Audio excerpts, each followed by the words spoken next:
இன்றைய அனுதின தியானத்திற்கான தலைப்பு no more strangers in the house of God. தேவனுடைய வீட்டிலே நாம் அந்நியரும் பரதேசிகளுமாய் நாம் இருக்கப் போவதில்லை. எபேசியர் 2 அதிகாரம் 19 வசனம் இப்படியாக சொல்லுகிறது, ஆகையால் நீங்கள் இனி அந்நியரும் பரதேசிகளுமாயிராமல் பரிசுத்தவான்களோட ஒரே நகரத்தாரும் தேவனுடைய வீட்டாருமாயிருந்து என்று சொல்லப்படுகிறது. நாம் எப்பொழுது ஒரே நகரத்தாராய் மாறுகிறோம்? நாம் அந்நியராய் இருக்கையில், தேவனை அறியாது இருந்த நாட்களிலே பரதேசிகளாய் சுற்றித்திருந்தோம். நம்முடைய வாழ்க்கை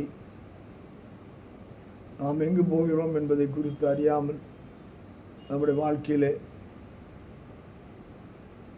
அந்த பரிசுத்தம் இல்லாமல் தேவனுக்கு பிரியமானதை செய்யாமல் மனம் இஷ்டம் போல் நடந்தோம். நாம் தேவனிடத்தில் சேராதபடிக்கு ஒரே ஆவியிலே நாம் இல்லாதபடிக்கு பிதாவை விட்டு தூர போயிருந்தோம். ஆனால்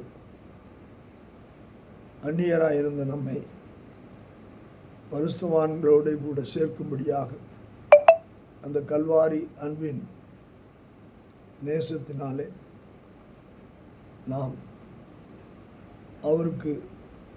அவரோடு கூட சேரும்படியாக ஒரே ஆவியினாலே இணைக்கப்படும்படியாய் இயேசுவானவர் மரித்து உயிர்த்து பரத்துக்கு போகும்போது, நான் போகிறேன், உங்களை திக்கற்றவளாகிவிடேன், பரிசாவியாகிய தேற்றவாளனை வைத்து போகிறேன் என்று சொல்லி அங்கே ஒரே நகரத்தாரும்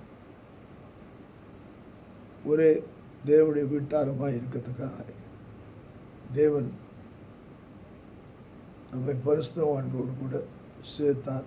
அவருடைய ரத்தம் நம்மை கழுவி சுத்திகரித்து தேவனை அறியும்படியான அறிவிலே ஒரே குடும்பமாய் மாற்றினார்.